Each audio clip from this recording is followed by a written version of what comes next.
नमस्कार दोस्तों, कैसे हैं। उम्मीद करती हूँ आप अच्छे होंगे, स्वस्थ होंगे। इन्हीं उम्मीद के साथ आज का टॉपिक बहुत महत्वपूर्ण होने वाला है। इसकी बिल्कुल नहीं करना है, नहीं तो कोई भी बात आपको समझ में नहीं आने वाली है।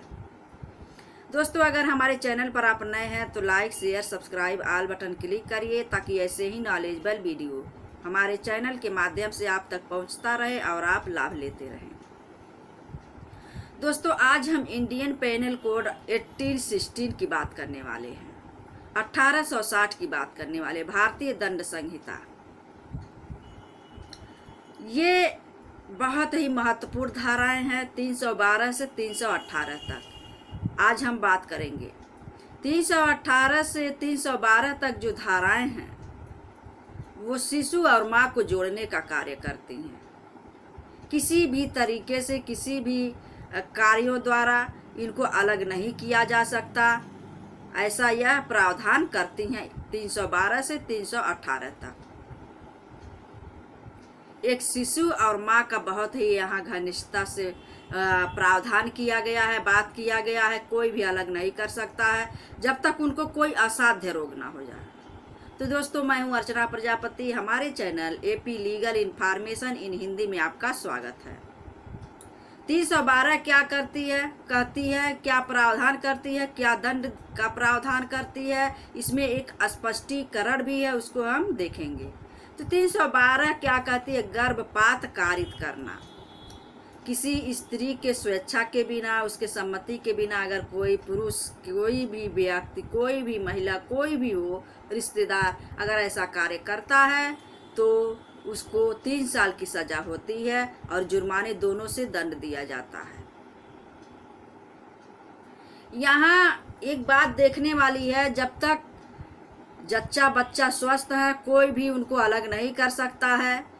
अगर जच्चा बच्चा कोई असाध्य रोग से पीड़ित है तो उसमें कंडीशन ये आ जाती है कि किसको बचाया जाए, किसको ना बचाया जाए। तो उसमें मैक्सिमम लोग माँ को बचाने का कार्य करते हैं। अगर ऐसा कोई रोग होता है तो वहाँ गर्भपात कराया जा सकता है बच्चे का। वहाँ कोई भी धारा के अंतर्गत दंडनीय अपराध नहीं होता है। इसमें हम एक स्पष्टीकरण देखते हैं। जो स्त्री स्वयं अपना गर्भपात कारित करती है, इस धारा के अंतर्गत वह आती है। बिना कोई रोग बीमारी के अगर कोई भी स्त्री अगर गर्भपात कारित करती है, भ्रूण लिंग जांच करा कर की स्त्री अगर जान गई बेटी है, 1-2 बेटियां पहले से हैं, अगर कराना चाहती है तो वह इस धारा के अंतर्गत अपराध के श्रेणी में आ जाती है।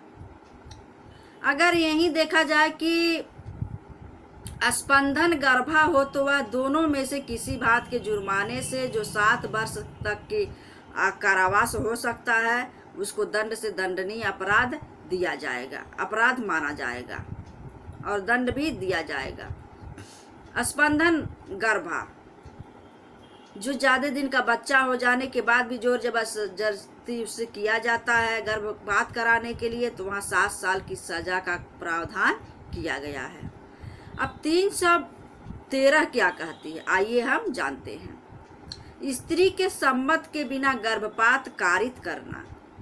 अगर कोई स्त्री नहीं चाहती है गर्भपात कराना तो उसका कोई भी गर्भपात करा नहीं सकता है, नहीं तो वह अपराध के श्रेणी में आ जाएगा। बिना कोई रोग के, अगर कोई रोग नहीं है उसको, कोई बच्चे को रोग नहीं है, कोई उसको जान के खतरा नहीं है, तो वहाँ गर्भपात नहीं कराया जा सकता है।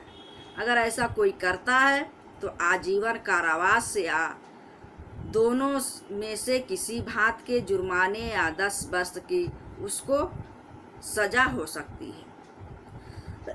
सॉरी। 314 क्या कहती है, आइए जानते हैं।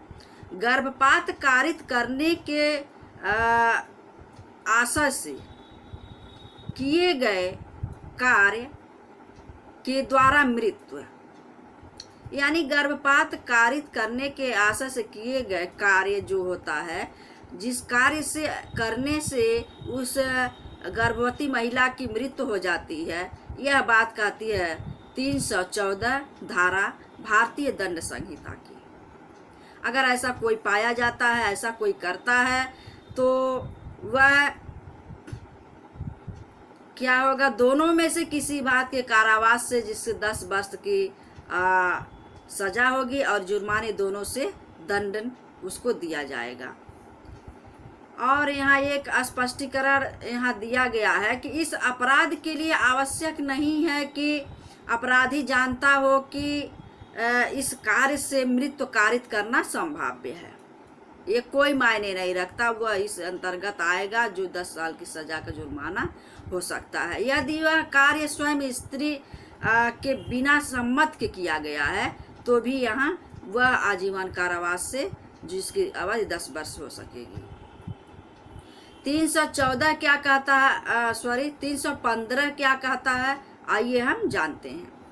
शिशु का जीवित पैदा होने से रोकने के लिए ऐसा कार्य करना जिससे शिशु इस धरती पर आ ही ना पाए, उसकी पैदाइशी ना हो, वह जन्म ना ले पाए।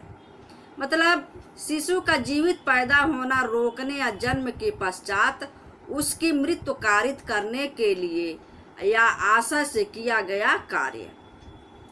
यानी कोई भी शिशु इस धरती पर ना आ पाए, उसको रोकने के लिए अनेक तरह से उसको कुछ खिलाना, कुछ पिलाना, जिससे बच्चा गर्भपात हो जाए, बच्चा इस दुनिया में ना आ पाए। तो अगर ऐसा कोई पाया जाता है, बिना स्त्री के सम्मति के अगर कोई ऐसा करता है, कोई पाया जाता है, तो उसको 10 वर्ष की सजा होगी या जुर्माने दोनों से वह दंडित किया जाएगा। अब हम जानेंगे 216 क्या प्रावधान करती है। भारतीय दंड संहिता की धारा 216 ऐसे कार्य द्वारा जो आपराधिक मानव वध की कोटि में आता है। किसी सजीव आपात शिशु की मृत्यु कारित करना, अजात, आपात हमने कह दिया, अजात शिशु की मृत्यु कारित करना, मतलब ऐसे कार्य जो आपराधिक मानव वध की मतलब कोर्ट में आता है। आपराधिक मानव वध भारतीय दंड संहिता की धारा 299 यह प्रावधान करती है कि जानते हुए संभाव्य है कि उसकी मृत्यु कारित हो ही जाएगी, अगर उसके बावजूद भी कोई ऐसा कार्य करता है तो वह मानव वध, आपराधिक मानव वध की श्रेणी में आएगा। उसी तरह अगर यह जानते हुए कि शिशु की मृत्यु निश्चित है, शिशु की मृत्यु हो सकती है, अगर ऐसा कार्य किया जाता है जो अभी जन्मा नहीं है, अजात शिशु जो जन्मा नहीं है और उसको मृत्यु कारित करने की आशा से ऐसा किया जाता है, जो जानते हुए कि उसकी मृत्यु हो जाएगी, तो वह क्या होगा, 10 वर्ष के सजा या जुर्माना दोनों से दंडित किया जाएगा। अब 317 क्या कहती है, आइए हम जानते हैं। 317 शिशु के पिता या माता उनकी देख रेख रखने वाले व्यक्ति द्वारा 12 वर्ष के कम उम्र के शिशु को आरक्षित डाल दिया जाना और परित्याग कर दिया जाना। हमने कहा कि 312 से 318 तक की जो धाराएं हैं शिशु और माँ को जोड़ने का कार्य करती हैं। तो यहाँ ये कहता है 317 कि उसके माता पिता अगर आरक्षित कहीं भी उसको फेंक देते हैं, डाल देते हैं और उसकी मृत्यु कारित हो जाती है, उसका परित्याग कर देते हैं, तो वो दोनों में किसी भांति के कारावास से जिसकी अवधि 7 वर्ष तक हो सकेगी या जुर्माने दोनों से दंडित किए जाएंगे। अब इसमें स्पष्टीकरण देख लेते हैं कि यदि शिशु आरक्षित डाल दिए जाने के परिणाम स्वरूप मर जाए तो यथा स्थिति हत्या या आपराधिक मानव वध के लिए अपराधी का विचारण निवारित करना इस धारा से आशयित नहीं है। और 318 क्या कहता है कि मृत शरीर के गुप्त व्ययन द्वारा जन्म छिपाना, यानी कहीं बिगाड़ दिया गया हो, कहीं छिपा दिया गया हो, शिशु को जन्म से पहले या जन्म के बाद अगर कोई शिशु मर जाता है, अगर उसको कोई छिपाया जाता है तो वहाँ उसको 2 वर्ष की सजा होगी और जुर्माने से दोनों से दंड दिया जाएगा। तो ये जानकारी आपको कैसा लगा हमें ज़रूर बताइएगा। तब तक के लिए जय हिंद।